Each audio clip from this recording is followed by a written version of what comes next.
Good evening and welcome to the 12th Annual Mental Health Services Awareness Night. I'm James Palmer. I'm a general and child and adolescent psychiatrist at the Utah Valley Psychiatry and Counseling Clinic. Thank you for joining us tonight. I congratulate you on your desire to help those in our community with mental health challenges. For many years, we've known that at least 20% of the national population is diagnosable with a mental health condition.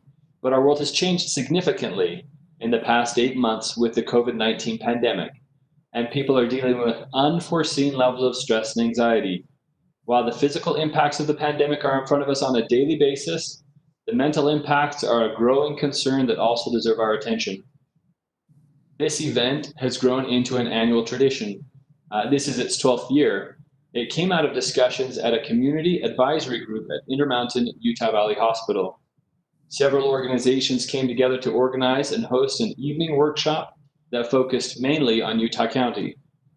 This year, we have moved to a virtual format to help protect the health and safety of participants. This format also allows us to expand our reach to the entire state, so welcome the entire state. Our focus is to build awareness. Many of you are in a community leadership role of some sort, be it church, school, city government, justice system, physicians. Other people look to you for help and advice. We understand that's a heavy burden that comes with tremendous responsibilities, and we thank you for that. Other people in our audience are experiencing their own mental health challenges or helping a loved one who is struggling. We also sincerely appreciate those efforts. We want to support all of you. So our goal tonight is to arm you with as much knowledge as possible about the resources available across our state. Our goal is for everyone to understand where they can start looking for resources and answers to their questions. Tonight we have two incredible presenters, and we want to thank each of them for their generous support of our event. Each speaker will have approximately 30 minutes for their presentation. Each speaker has agreed to accept questions through email. Their email addresses can be found on our website, www.utahvalleyhospital.org/mental health night. Again, that's www.utahvalleyhospital.org/mental health night. Our website also includes links to various resources across the state of Utah. These links can be found at the bottom of the website, and they are organized into different geographic areas. After the speakers conclude, I will explain more about these resources. It is now my pleasure to introduce our first speaker. Dr. Astrid S. Tuminez was appointed the 7th president of Utah Valley University in 2018. Born in a farming village in the Philippine province of Iloilo, President Tuminez moved with her parents and 6 siblings to the slums of Iloilo City when she was 2 years old, her parents seeking better educational opportunities for their children. Her pursuit of education eventually brought her to the United States, where she graduated summa cum laude with a bachelor's degree in international relations and Russian literature from Brigham Young University in 1986.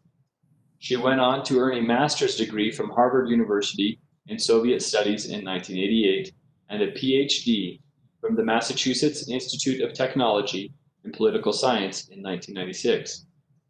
Before assuming her current position, President Tuminez was a world leader in the fields of technology and political science, most recently serving as an executive at Microsoft, where she led corporate, external, and legal affairs in Southeast Asia.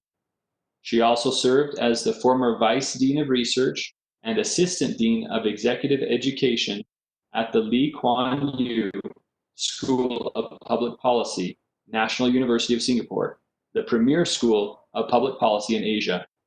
She and her husband, Jeffrey S. Tolk, have 3 children. In her spare time, she enjoys running, dancing, and martial arts. Dr. Tuminez, thank you very much for being here tonight. Thank you, Dr. Palmer, and thank you to all of the organizers of this mental health awareness night. And thank you for the valiant attempt to say Iloilo. You did very well. You did very well. I'm very proud of you. So I am not sure how many people we have in this conference tonight, and I apologize that we are meeting um, virtually. But in a way, the way that we're getting together these days is a sign of our resilience, which is the topic that I want to discuss this evening. So I want to thank you for this effort to improve awareness of mental health and also spread information about the resources that are available in our neighborhoods and in the state of Utah. You are doing amazing work, and today, in fact, is Thank You Thursday for UVU. And every Thursday, we select people to thank. And today, we thanked our student health services because they've been delivering teletherapy over the last half year with the pandemic. And we have found a 300% increase in the request by students to get mental health assistance. So thank you for everything that you're doing. When we think about mental health, I think the problem is very real, and we've alluded to the number earlier that there are literally millions of adults in America that suffer from mental illness. And if you think about it, half of these cases begin by the age of 14. And on the other side of this slide, you could see some of the numbers for the state of Utah. I think the one that made me saddest looking at this was that Utah is one of 11 states where children with mental health disorders exceed 20%.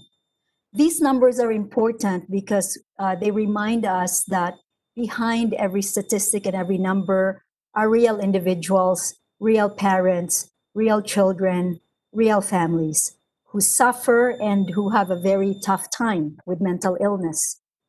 And I found this picture of some of the fires that we've had, one recently in Provo Canyon. So when we think about 2020 with a pandemic, with the polarized politics in an election year, fires that have destroyed in California and elsewhere millions of acres, and then economic difficulties at the moment, I think it's very normal for many of us to feel that these are difficult times. So I pose this question: do you sometimes feel overwhelmed? And as president of Utah Valley University, I do realize that how I show up myself with positivity and confidence is quite important. But I also look at this question: do you sometimes feel overwhelmed? And my answer to that is I do, and others do too. And for all of us who are on this call, the feelings of being overwhelmed or overstressed or depressed can be very real. And if we are at the front lines, including, I know, ecclesiastical leaders who are on this call, we need to be very aware of not letting these feelings of being overwhelmed overtake us because we have work to do. And this leads me to this question of resilience, whether we are working in hospitals or clinics, or we are guidance counselors in a middle school or high school, or we are running a university, or we are running a church congregation. I think it's important that we take care of our own selves and think about how we could be more resilient. What is resilience and why does it matter? The most common maybe image of resilience is a rubber band that you can stretch it, and then when you let go, it simply goes back to its original shape. So resilience is the ability to recover. It's the ability as leaders or caregivers it's the ability to stay focused, positive, and moving forward. And this is important because whether we are talking about families or church or organizations, the way we all show up every single day is quite important. And I have noticed that with the pandemic over many months, people's resilience may be fraying and people are getting tired, they have fatigue. But we need to remember that this is really important. So what I'd like to do is share a little bit about my own personal experience with resilience, and then later talk about how we can grow resilience. There are certainly people gifted with more resilience than others, but I believe that it is an ability that we can grow. And there's enough literature in positive psychology, for example, that points out that growing resilience is doable. So the first way that I learned resilience is because I grew up in this neighborhood that you see in this picture. My hut is somewhere in the middle behind the hut right there in the center of the picture. And there would be low tide and high tide. The hut was on stilts in the water. And on the lower right, here's a picture of me and my siblings and an aunt and an LDS missionary behind my sister in the red dress. So it's very common in the part of the Philippines where I grew up for typhoons to strike every year, sometimes a couple of times a year. And these typhoons, particularly when the tide was high, were extremely frightening.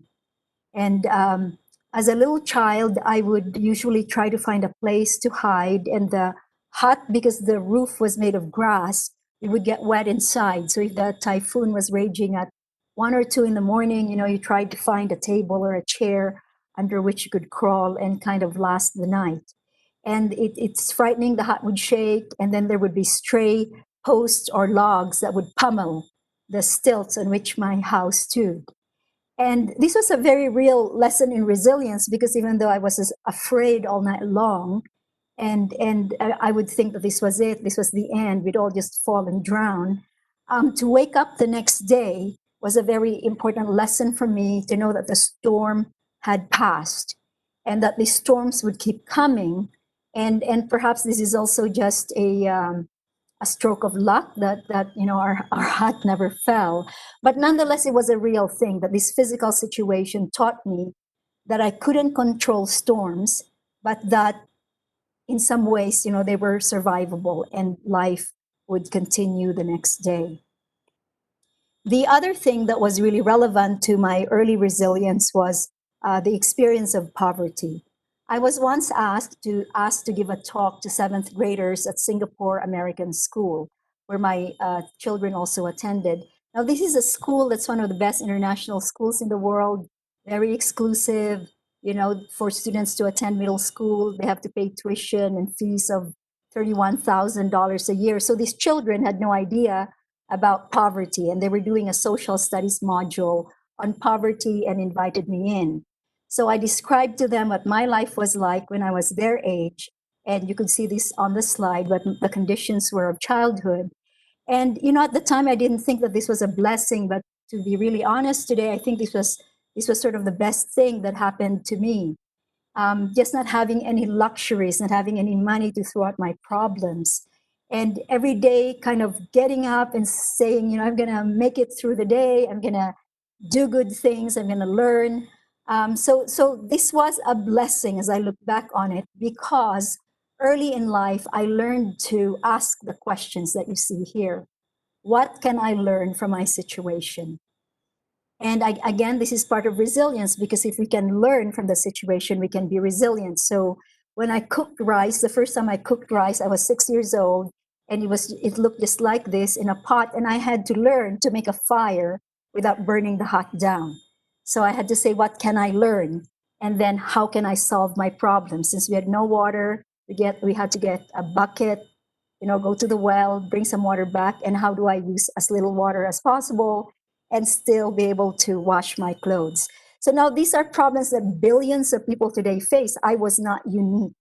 But I look back on this as a very formative time where hardship and difficulties actually helped me to be resilient and to know my own abilities and to use my mind to solve problems, and also work with my family and my neighbors to improve the situation that we found ourselves in. Another thing that was really critical for my early childhood resilience was education. The nun that you see in the middle of this picture was a nun who found my family when I was 5 years old and invited me and my sisters to attend the college, the school that they ran for free. This was a very expensive, very exclusive school. And I was illiterate on the first day. I couldn't spell my name, but they gave me a chance to learn letters and numbers. And education completely exploded my mind. It exploded my mind in the sense of telling me there was a bigger world out there. There was such a thing as science. The frog, when you open a frog, it had different organs. So it just made my mind kind of expand unimaginably in terms of what I could understand and what was out in the world, and also what I could imagine. So in this school at the age of 10, I picked up Time magazine and read about New York City. And I said to myself, I'm going to live in New York City someday and also work for the United Nations. And that's a crazy thing for a 10-year-old to think about. But if we educate children, if we educate people who are having a hard time, I think the chances of being able to help themselves and imagine what else they could be is going to be enhanced. So education made a difference. And in addition to that education, I had the opportunity to observe leaders. You see on this picture, my sixth grade teacher, the nun who found my family, and this was when she was in her early 20s. And then my first grade teacher on the right hand. As I observed these women, I observed that they were smart, they were intelligent, they were managerial, they were able to manage tasks, they were able to lead people, they were able to communicate, and they had a strong spiritual foundation. And as I observe these behaviors, and I think for all of us, when we look around at the people we admire or the people who we think are making a difference, we should observe what qualities they have that make them show up day after day in good spirits, wanting to help others and feeling strong, regardless of what the circumstances may be that they are facing. So these adults made a big difference in addition to my education. And then I would also single out faith as another really critical part of the foundation of my personal resilience.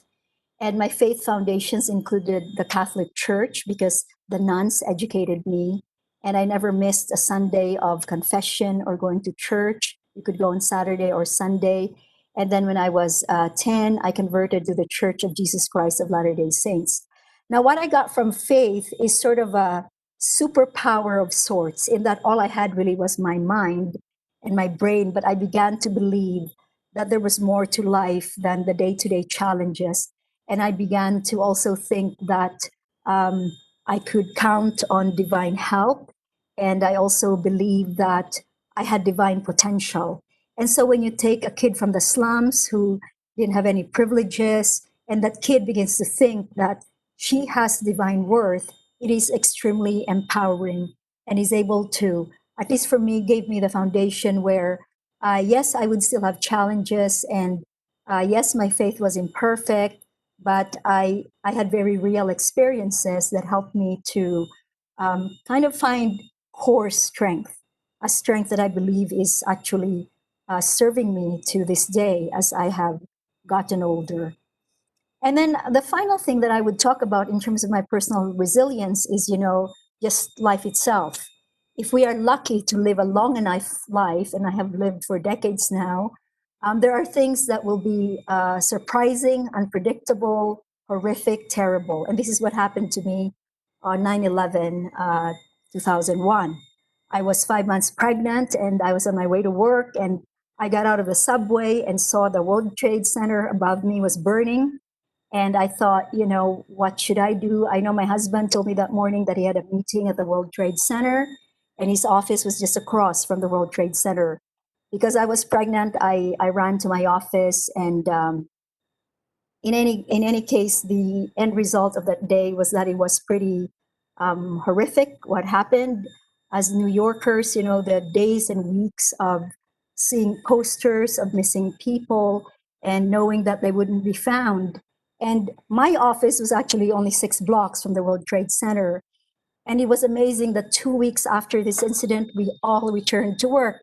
The subway started working, the smoke was there, the smell was there. But it was amazing to see this city and my own neighbors step up and say, we can overcome this, and we will rebuild, and we will help one another. And so this is one of those things that I think, life itself deals us things that we don't expect, and then we are tested, and if we do well and are able to work with what is in front of us, to accept that things are what they are, but then what can we do?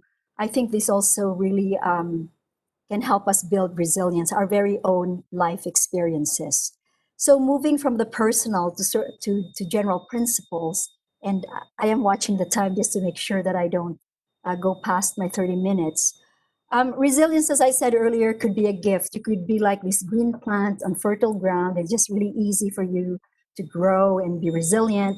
Other times, there are those of us who are more like this yellow flower. It's really resilience. It's really tough for us, and we have to struggle more in order to become resilient. But I will emphasize again that it is a quality and a skill that we can nurture and grow.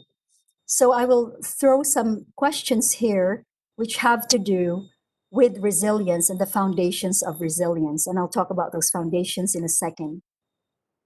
When you look at these questions, you could ask if you are, on the right side of the equation or the left side of the equation. If you're on the right side, very true, you're more resilient. If you're on the left side, you're less resilient. And it's important that we become aware of how resilient we are today. So when I catch myself responding negatively to any situation, do I ask, what is the positive in this? Something just happened to my PowerPoint and now I can't advance it. We may have to give it a minute just because sometimes technology does this and we freeze. Let me see if I could escape. Uh-oh, my entire device is frozen. All right. Let me see what I can do.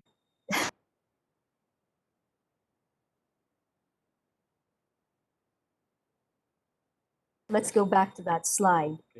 Okay. All right, there we go. So the second question is, I respond to failures and mistakes as a chance to learn and grow.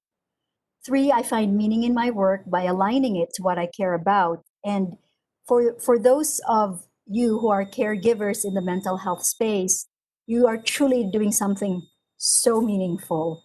And so I hope that number 3 is very true for you. I constantly focus on how changes will help me serve others better. I have a strong and diverse support system at work and at home. I spend enough time with the friends and family I trust, getting the support I need, because we don't have to be on this journey alone. And I focus my attention on what is within my control rather than feeling a victim. And finally, I take control of my well being. I exercise, I eat well, and I sleep enough. And most of us probably are guilty of not doing very well. Oh, number 8, because I never sleep. And I try to go do my exercise having not slept, which is not very good. And it is only later in life that I actually learned to eat better. As a student at BYU, I used to subsist on one Snickers bar, in the late afternoon. And I realized later in life how horrible that was. So those 8 questions have to do with 4 pillars of resilience. So the first one, those first 2 questions have to do with optimism. Do we see the glass full or do we see the glass half empty? You can see on this slide the 2 basketball coaches for men's basketball and women's basketball at UVU. And I don't think you can be a good coach unless you're optimistic, because at any point on the game, you can't give up. So how do we react? Do we ask in any situation, especially the difficult situation, do we ask what's possible? What good can come out of this? What's the learning that I can learn? And it may not happen immediately, but I think it's important to be aware that we can exercise choice, however difficult that might be. Optimism is really about choosing the narrative. And there is a wonderful book called The Growth Mindset by Carol Dweck that's very, very popular. And she juxtaposes the growth mindset versus the fixed mindset. So with the growth mindset, you could see here what the person tells herself: I can learn anything. When I'm frustrated, I persevere. When I fail, I learn. I try hard. I'm not innately bad or good, things are fluid. Whereas for the fixed mindset, I'm either good at it or I'm not. When I fail, I'm essentialist. I say I'm essentially terrible. And I want perfect results all the time so people can tell me I'm smart. And if others succeed, I feel threatened. My abilities determine everything. So if you pause here for a second, I want to highlight another book called Authentic Happiness by Martin Seligman, who's a pioneer in positive psychology. And in that book, he also highlights this type of thinking, how helpful it can be for people to be able to think positively. And recently I learned about an alumnus of UVU, Porter Hancock, who's from Camas, Utah. And Porter, when he was 16 years old, this is a story about optimism. When he was 16, he was a football player in Camas. In the middle of that game, he dislocates his neck and damages 2 discs and wakes up the next day paralyzed, age 16. He went through an entire year of very, very difficult physical therapy. And at the end of that year, the doctors say to him, "You will never walk." So you can well imagine that why should this person have any optimism? He's 16, he just lost the ability to walk and to play football. And after a year of effort, he was told, "You will never walk." Instead, he focused on a different story, so that he could strengthen his arms and he would do, different types of therapy. And the end of it is that Porter actually began to play quad rugby, and I actually had to look that up. It's rugby on wheelchairs.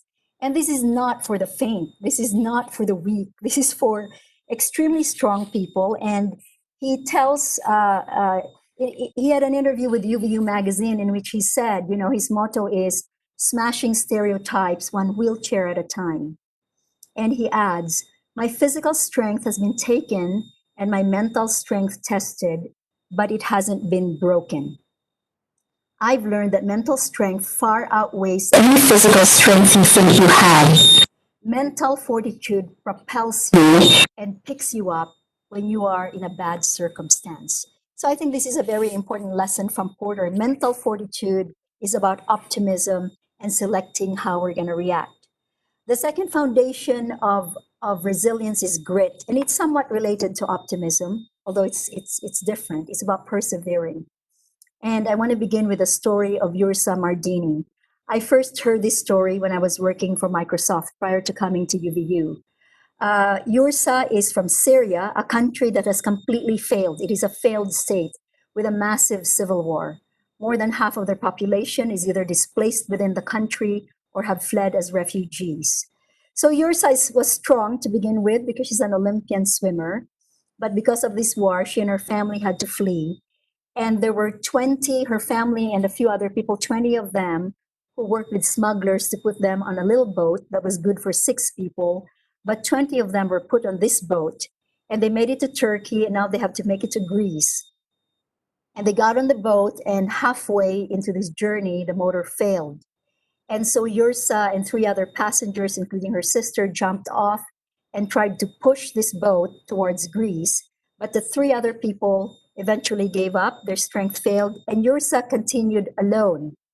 According to the story, she pushed, she tugged, she pulled all the way to Greece. And in the process of doing this, she saved not only her life, but the lives of 19 other people. So this story really, truly exemplifies grit. And there is a book called Grit by Angela Duckworth that argues that grit is more powerful than IQ. It's more powerful than many other things in helping people succeed or be resilient in life. I've learned from many athletes here at UVU how to be gritty and persevering. And I've learned from running. I started running at the ripe old age of 45. And at 45 here, this picture of me on the right is running my first marathon in St. George. And my knee, something happened at around mile 9. And I had to run all the way. I still had so many miles to go. It took me just under 5 hours. And I actually had to really learn grit. And I dedicated every mile to one of my children. I had a friend who was in the hospital dying of cancer. And one of my lessons is that grit and perseverance, it often depends on our ability to think of other people and their needs and our good wishes for them. And when they're cheering us on, that's also helpful. As a university president, I'm a fan of wrestling. I'm kind of weird. People think that that's a little bizarre, but I knew nothing about wrestling. When I came to UVU, I started to, appreciate the sport. And sometimes when I look at those of you who are in mental health, you are in the world's broad field of battle. And to be resilient is something that is truly important for you, but we can learn from athletes how they get up every time they fall and how they recover. And the pandemic has also taught many of us to be gritty. At UVU, we've had to recognize many heroes who in the past 7 months have really stepped up above and beyond what they normally would be doing. So we've got optimism, we've got grit, and the third element of resilience is a support system. Do we have friends that we trust? Do we have family members who care about us? In this picture, I have my family and some members of my cabinet here at UVU. We can't do this journey alone. And I sometimes talk about having a personal board of directors. These are people who love us, but will also tell us the truth and will be there for us. And we can expand this network of support to our fellow professionals, to people in our faith or people outside of our faith who are our friends and our allies. And when I was living in Asia and was an advocate for women in leadership, I found so many men and women to work with, and they were so important for my own ability to continue with work that was difficult, but I believed in doing. Now, the support system may sometimes require professional help. And this is a picture of a sculpture. My husband and my son are in this photo. This is a sculpture that I saw in Singapore during what was a very, very difficult time in my life. And I think I'm a very resilient person, but I faced something in my life that was so difficult that the only way that I could possibly express it was this sculpture. So when I saw this sculpture, it just spoke so strongly to me. It is called grief. And the lesson that I learned here is sometimes friends are not going to be enough, family are not going to be enough. We're going to need professional help. And so I actually sought a therapist whom I saw 4 times. And this therapist helped me talk through some of the things that were going on in my head. And so there is no shame to this. I think this is part of the support system that we must build. And then fourth, the final element of resilience is control. We need to be able to see ourselves not as victims, but people with some control, not all control. We can't control everything.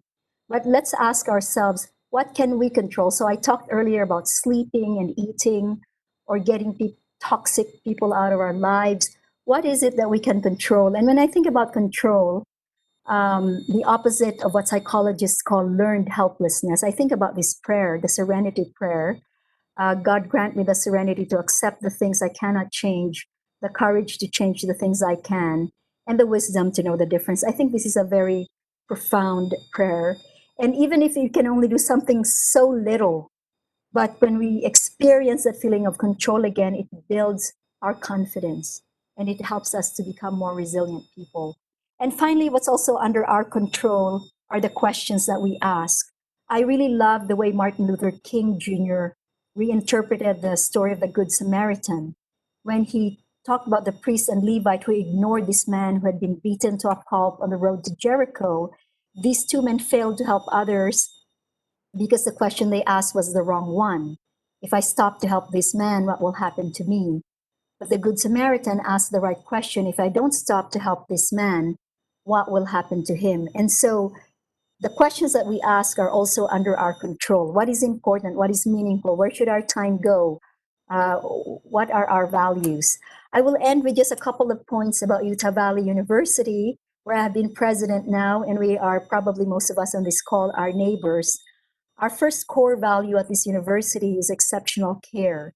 And it was so important for me to articulate this as a new president, because I believe very strongly that the more we care for people, the more we see them as they are, the more we can create a sense of belonging, the more we can overcome our challenges, have fewer mental health issues, and succeed together as a community and as a team. The pictures that you see on this slide are in a booklet called Wolverine Stories, and they're also on the website of UVU if you're interested. But every person here has a story to tell. We are collecting 100 of these stories, ranging from recovering from cancer or addiction, or being abused for 6 years by a husband, or being blinded at birth, or having such a severe stutter, or being left by your mother in the middle of Belgium at the age of 11 and you become a street kid. All of these stories are so powerful and so real. And I found these stories when I first came to UVU, that I would hear these stories and I would think, my gosh, these people are so resilient. They're so amazing. And it's important that we share these stories because they empower all of us as we work in the space of mental health. And I will just end with this picture, which I hope you all love. These pictures, the two pictures here were taken when my son, who was 16 at the time, a couple of years ago, when he and I went to Finland to see the Aurora Borealis, or the Northern Lights. And at the time, my son knew that I'd applied for the job at UVU, and he was angry at me, very, very upset, because I was destroying his life, and I was going to bring him to this place called Utah, and he knew nothing about it and had never lived here, and I was ruining his beautiful life in Singapore. But we went there, and actually this experience not only helped us reconcile a little bit, and I have to say he's forgiven me now, but also we learned all the elements of resilience here. So when you go to see the Northern Lights in Canada or Norway or Finland, you have to be optimistic. People spend money and they never see the Northern Lights. You have to be really optimistic. You have to believe that this is possible, that you'll see this magic. Number two, you have to be really gritty. I hate cold weather. I hate winter. And this is many, many, many degrees below zero. And every day they'd make us wear, snowshoes or take us to an awful place where it's so cold through the forest. And if you can't see it there, you have to move to another place. So you have to be really gritty. And we did this 5 nights, and then 3 of those nights we saw the Northern Lights. So you have to be gritty. Number 3, we had to have a support system. My son and I couldn't do this on our own. We had people who helped us when, driving a snowmobile, who gave us in that teepee that you see. We were in that teepee freezing to death, and somebody had a box of cheap cookies, and the sugar was so amazing because it helped us recover. So the support system is important. And then finally, what's under our control. I think during this whole trip, meeting people that we didn't really know and asking together, what can we do, agreeing on, we could get in a van to go to another place to see if the Northern Lights might be there. And we were rewarded with this amazing dance of lights in the sky and this magic. So I'd like to end with this and just thank you all again for being here tonight. Thank you for everything that you do to keep our communities as healthy as possible, to feel supported, and to help people have hope, to believe in themselves, and to never give up. I believe that when we act as a community to help one another and to improve mental health, the metaphorical equivalent of magic and these northern lights can happen. So again, thank you all very much.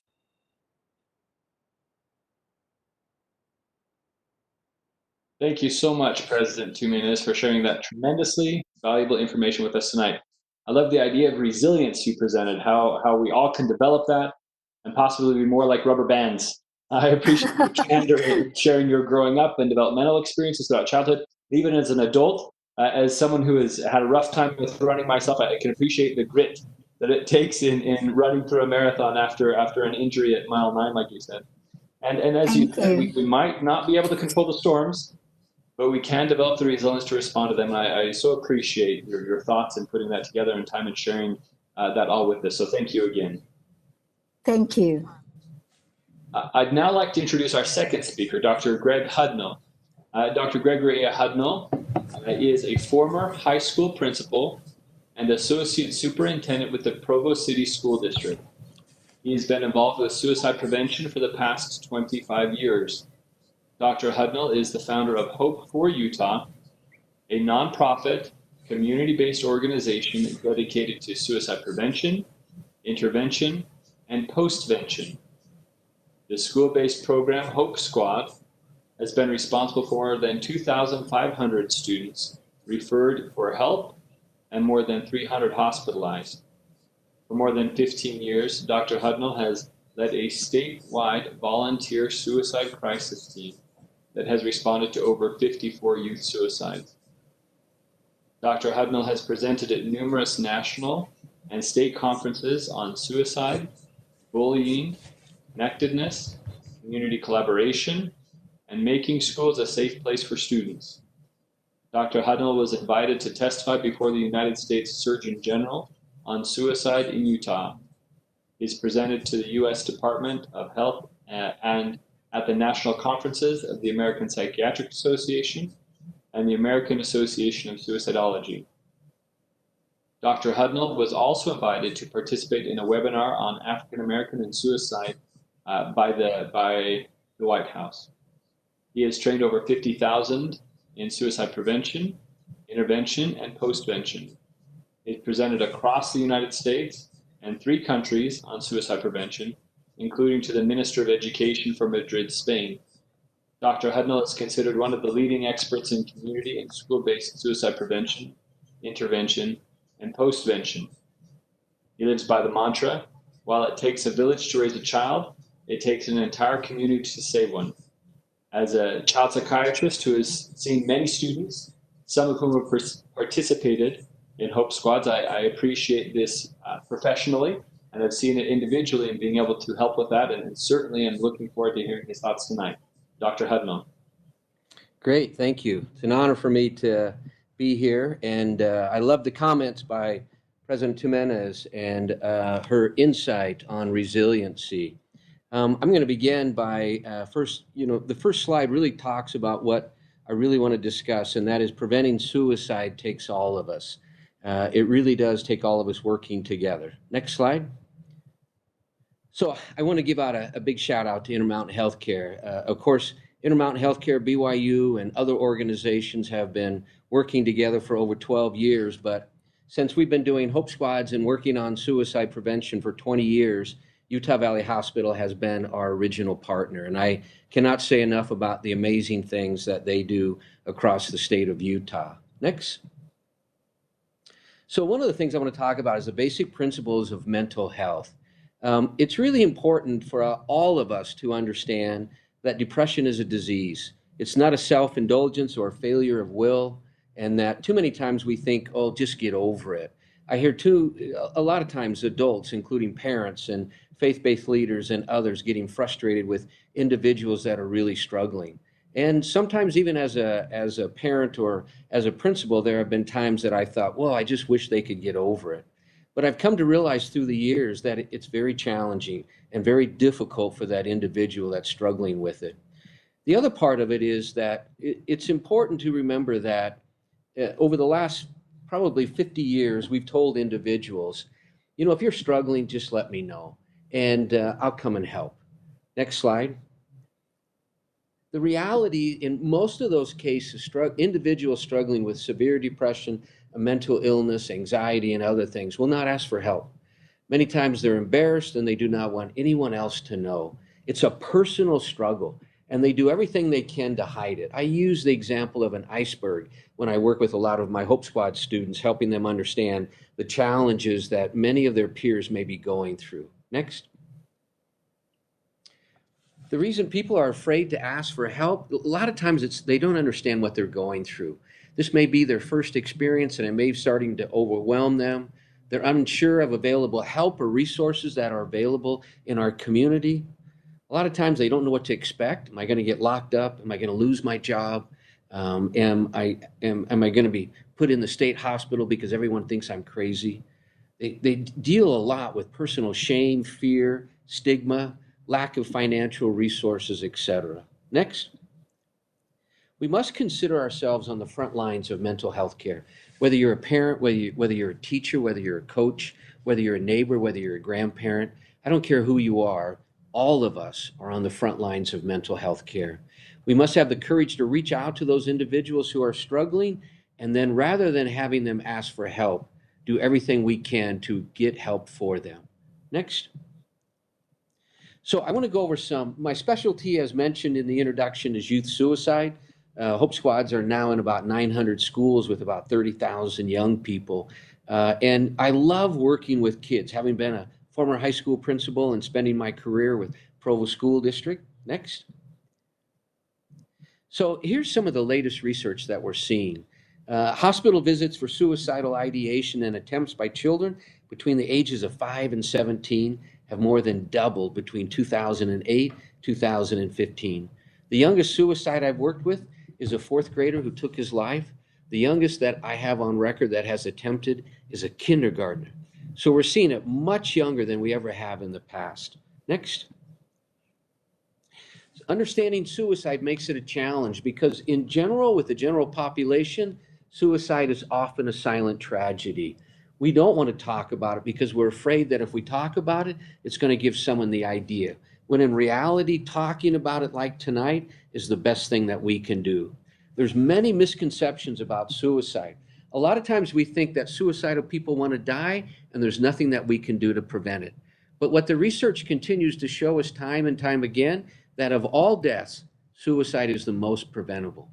The number one place that people take their lives in the United States is Golden Gate Bridge.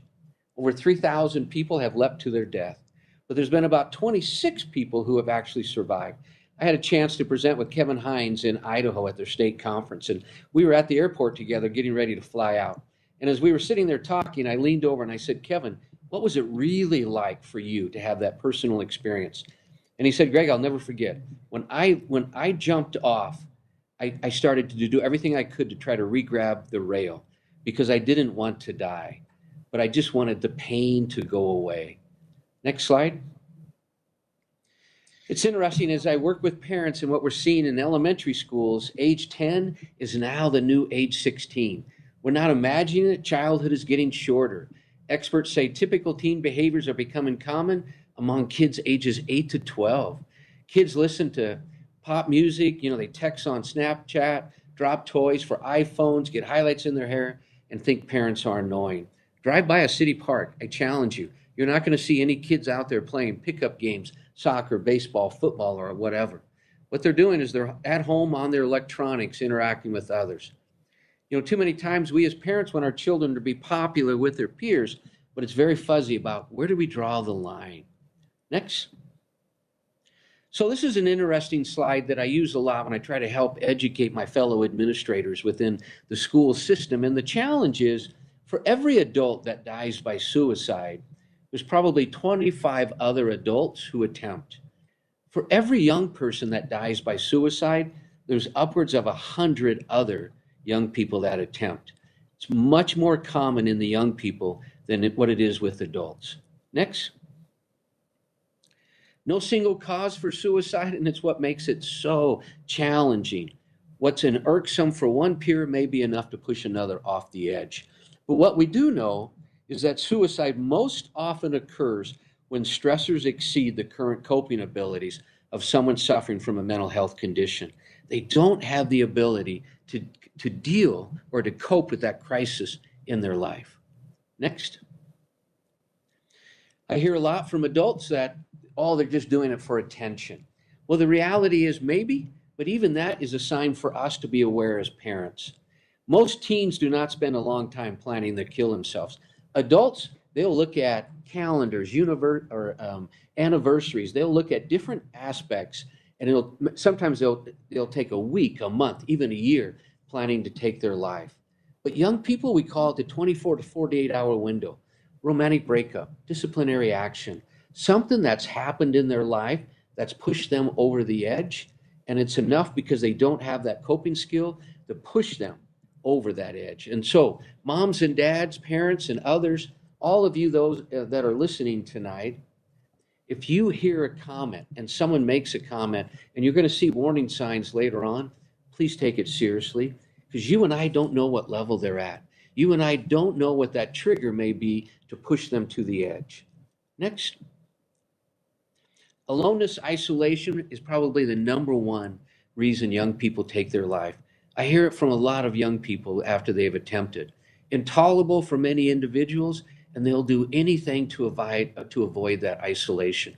Remember, by the age of 14, it's more important to belong to friends than it is to family. Hard to believe, but that's the reality. That's society. Remember, Maslow says families provide food, clothing, shelter, and safety.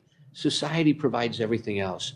And when you go out to that peer support, whether it's in school, whether it's in community, whether it's in your church, and you're isolated, depression goes way up.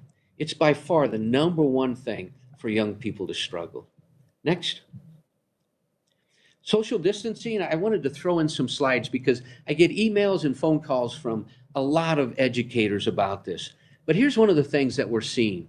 Social distancing is causing social isolation, more now than ever before. Next. Less time on school campus is increasing anxiety, depression, fear of being alone.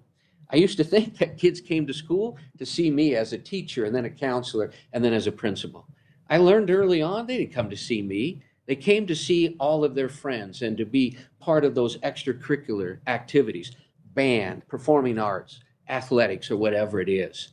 When we take that away because of COVID, the reality is becomes very, very difficult for them, and kids really start to struggle. We struggle with it as adults.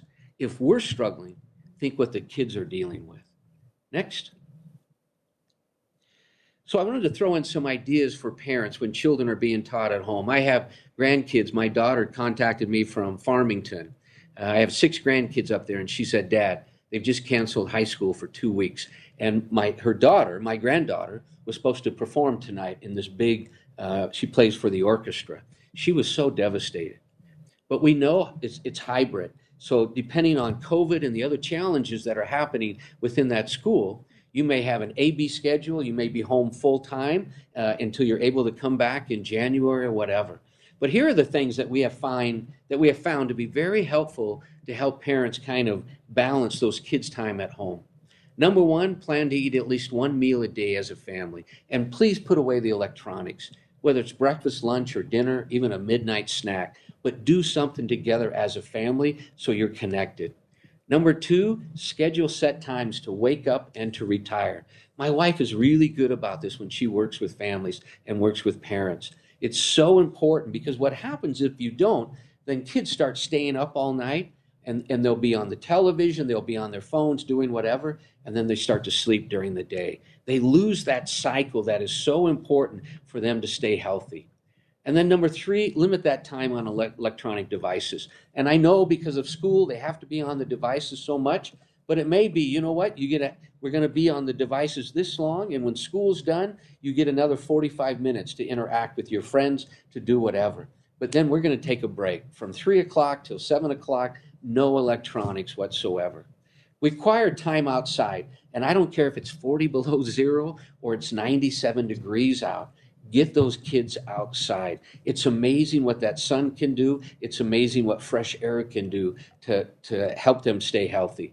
And then the last one, which is more difficult than ever, is encourage that daily connection with friends. Find ways for them to connect even with COVID. Next.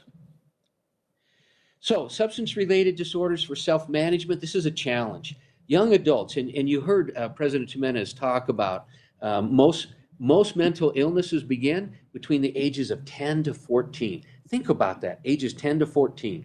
Young adults with undetected, undiagnosed, untreated emerging mental disorders, they're highly likely to experiment with those substances. What they find in those drugs is a temporary relief from the symptoms of depression, anxiety, or psychosis. As a high school principal, when I would pop a young person for smoking marijuana, I'd bring him into my office with my SRO, school resource officer, and I would say, why do you smoke pot? And it was amazing because that young person would say, it makes me feel normal. It helps me deal with the day. And what you saw is those kids were self-medicating. Moms and dads, if you have family members that are struggling with using drugs and other things, don't punish them. Get them to a local mental health agency or the local drug and alcohol program so that they can get the help that they need to replace that self-medication with other things. Next.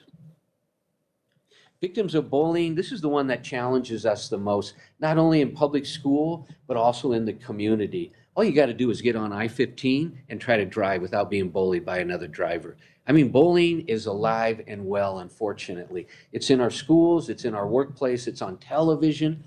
I try to help the community understand that public schools are just a reflection of society. Victims of bullying, about 8 to 12% of young people that take their lives are kids that have been bullied. The more severe that bullying, the larger the crowd, the longer it goes on. It triggers those themes of abandonment, isolation, rejection, and then devalued. Moms and dads, if you have a family member who's being bullied, please come in and talk with your school administrator, meet with your school counselor, and let us help you figure out ways that we can do everything we can to prevent it. Next. Acculturation issues, can I tell you, this is becoming more and more of a challenge for these young people. LGBTQ adolescents are most vulnerable to suicide and suicidal ideation and attempts. They often experience a message of rejection from their primary support system. They're also the kids that are bullied the most and isolated in school. So remember what Maslow says. Maslow says families provide food, clothing, shelter, and safety, and society provides everything else. We're seeing more and more young people that are coming out, struggling, doing other things, and their families say, if you come out, we will reject you as a family. So they get rejected from their primary support system that is supposed to provide that food, clothing, shelter, and most important, safety. Then they go out to their peers in their community, in the school system, and they get bullied and rejected and isolated. LGBTQ kids are probably one of the top that attempt suicide in that school age. Next. I get the chance, my specialty is postvention. I get to work with schools all around the country that unfortunately deal with a suicide contagion or copycat. So it's when, after unfortunately there's a suicide, and then we lose 2 or 3 other students because of that copycat methodology. But this is by far one of the top reasons that we find when we work with young people that are struggling in a school setting after a suicide. Adolescents who believe that affirmation and love are won and earned are the most vulnerable.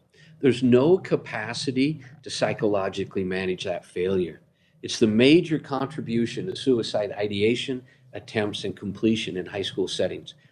Moms and dads, we've created this world that unfortunately too many times you and I swoop in and do everything that we can to prevent our child from having any pain, any consequences or whatever. Because you and I remember that embarrassment, we remember the shame, we remember all of those experiences. So we don't want our child to go through it. We're seeing it more and more than ever before in schools. Parents come in, swoop, save their child, don't allow anything to happen to them. But what you and I forget is that's what built our resiliency. That's what helped us to become what we are. It's a get knocked down, we get back up. It's exactly what President Tuminez showed, in those pictures. The challenges that she had in life have made her what she is. When we take those away from our children because we want to save them, we forget that it takes away that resiliency. I've been in the emergency room with young people who have tried to take their lives.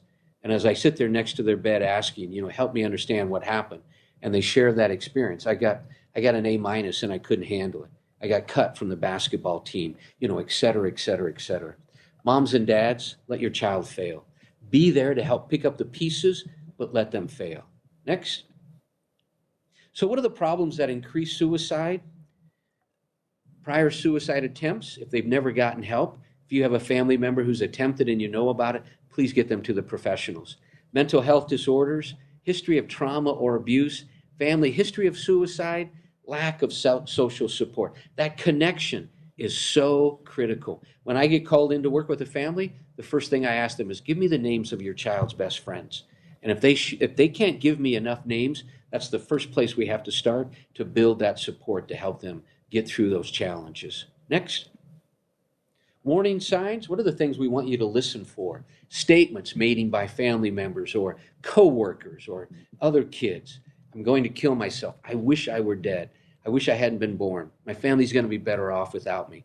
Giving away belongings. We had a young man give his watch away to a best friend. We had a girl she had a guitar she always carried. She took it off, gave it to her best friend, said, I'm not going to need this after tomorrow. Withdrawing from social contact and wanting to be left alone. Next. Saying goodbye to people as if they won't be seen again. Having the mood swings, being emotionally high one day and then deeply discouraged the next. Being preoccupied with death, dying, or violence. Feeling trapped, helpless, or hopeless about the situations and sometimes just about life.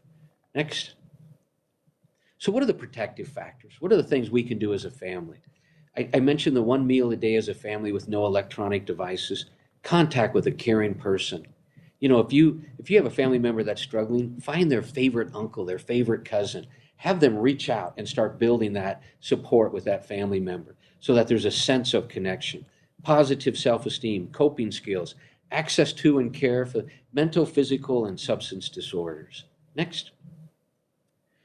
So interesting enough, in 2009, the American Association came out and said that violence in society is as closely associated with violence in media, the social media violence, according to the American Association. And what they're saying is that violence in society is as closely related to media violence as between calcium intake and bone mass, lead ingestion and lower IQ, and almost as strong as the association between cigarette smoking and lung cancer. When I work with parents, parents will always ask me, Dr. Hudnall, what do I do? One of the first things I ask them to do is find out that appropriate age for your child to have a phone. I have 4 kids. Each of my kids matured at a different level. You're going to have, you know your children better than anyone. It may be appropriate for your 7th grader to have a phone. You may want to wait till that child is in 9th grade, but you're going to know their ability and their impulsivity and other things. It's unfortunate, but anyone can take a cell phone, an elementary student, a middle school student, a high school student, and watch the most violent pornographic movies that just a few years ago you and I would have had to show our driver's license. And so I beg parents, please take your child's phone away every night at 10 o'clock, put it in a charger. Don't let your child stay up all night with it under their pillow, taking care of friends, not getting the sleep that they need, and then monitor what they're doing. One time we were out for dinner and my wife reached across and grabbed my teenage son's phone. And he said, Mom, what are you doing? She said, I'm checking my phone. He goes, that's my phone. And my wife smiled and said, actually, honey, this is our phone and I'm letting you use it. I encourage families to have one phone. You may have 2 or 3 kids. Have one phone. Let them share it. Learn how to deal with each other. Next. So Marche, who is one of my favorite researchers, talks about the concept, the greater the proportions of online interaction, the lonelier you are. More FaceTime, less loneliness. And I know this is difficult with COVID, but we've got to continue those ways to interact and see face to face. It may be 12 feet across the fence where the neighbor's over there, but we've got to do more with FaceTime and less online. Next. So please remember, adolescents don't want to die. They want the pain to go away, but they don't know how to make that pain go away. Next. So what not to say and do? A lot of times people will ask me, what should I say? What shouldn't I say? Next. Don't act shocked or lecture. Don't make them justify their suicidal feelings, and don't try to fix it. Listen to what they're saying. Next. Don't say, you don't mean that. You don't really want to die. We say that because we're so uncomfortable. We don't know what to say. But what it does is it invalidates and it dismisses those emotions that young person's going through. Next. Don't say things could be worse. Yeah, things could be worse, but at that moment, that child needs to have hope at the end of the tunnel. You and I may look at it and say, come on, just get over it. It's just a boyfriend, a girlfriend, whatever it is. But you and I cannot comprehend the emotions, and for sometimes they feel like there's nothing else to live for. So don't say things could be worse. Next. Don't say suicide is selfish. I hear this a lot. I'm seeing more and more young people who feel that they are the burden for the family. It's taking all their parents' money to pay for their medication, to pay for their therapy. The young person that is struggling feels like they're causing all the anxiety and the fights in the family. And I've heard way too many young kids say to me, if I were dead, my family would be better off without me. Next. Don't say suicide is a permanent solution to a temporary problem. Yeah, it's temporary for the person who boyfriend broke up, girlfriend, discipline action or whatever, but it's not temporary to that young person who is struggling with a very serious mental illness for the rest of their life. That's a lifelong challenge that they have to deal with. Next. So what do we say and do? I love this concept. When they're struggling and you can tell they're struggling, be that safe person. Remain calm and listen. Listen to what they're saying. I like to use the I message. Sounds like you're going through a lot and you're hurting. What can I do to help?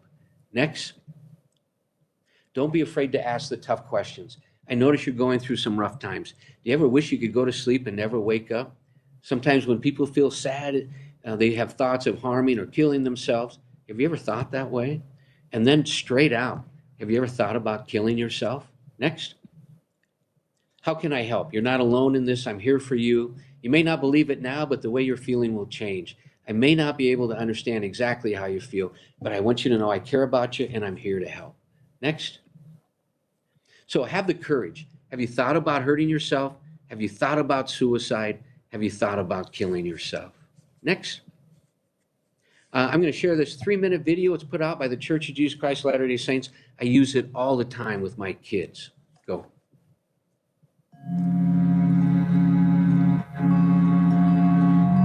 I remember when my father asked me to stay up all night to watch fireflies. I didn't want to, but he was right. It was the most magical thing I'd seen. My mother asked me to stay patient until the chickens got here. I just wanted to pull them out of their eggs and play. I was so glad I waited. This kid I knew asked me to stay on his team. We lost the game, but he became my best friend. And when I became a teenager, everyone kept telling me to stay. Stay focused, stay out of trouble, stay faithful. And all I could think of was the stress, the pressure, the expectations. The things I used to be excited about now seem nothing like I'd imagined. Pointless, heavy. And then people asked, "How are you?" And I said, "Fine." And people said, "Is there anything I can do for you?" And I said, "No." I tried to smile and hide my darkness.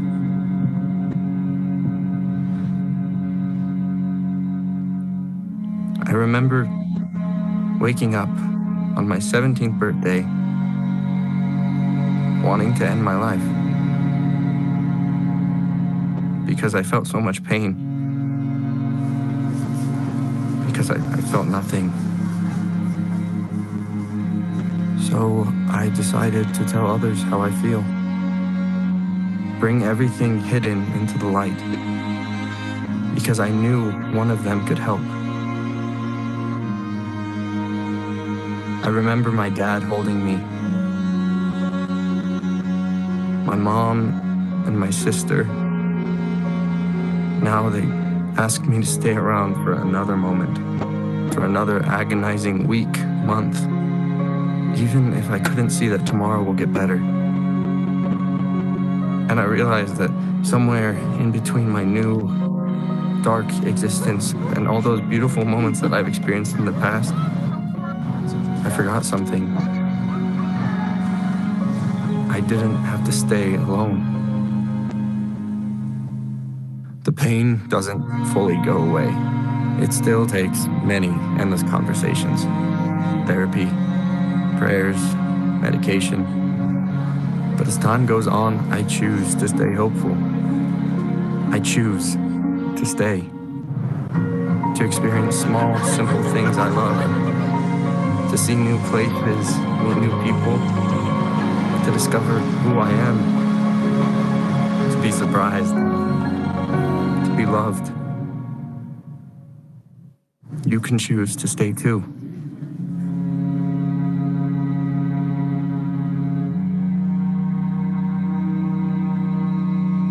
I love that message. I love the message that we all can stay to. Next slide. You know, we live in a great state and we have amazing resources. And as I get the chance to travel the country, I'm so grateful to come home because we have so many organizations trying to help and really reach out. LiveOnUtah.org is a new program for suicide prevention across the state of Utah. Our website, hopeforutah.com, we list every mental health agency for the state of Utah. There are 14 mental health agencies that are available, and we have amazing private practitioners that are out there. Next. This is our 14th year for this event, and Utah County has been very blessed to be able to have these amazing partners. Wasatch Mental Health has been helping us for over 20 years make a difference. Mountain Star Hospital, United Way, NAMI of Utah, and of course Intermountain Healthcare. Next. I'm going to end with this last slide. You can go to our website, hopesquad.com, click on our COVID resources. We have pages and pages for parents, for young people, and for educators. Thank you for the opportunity to be with you.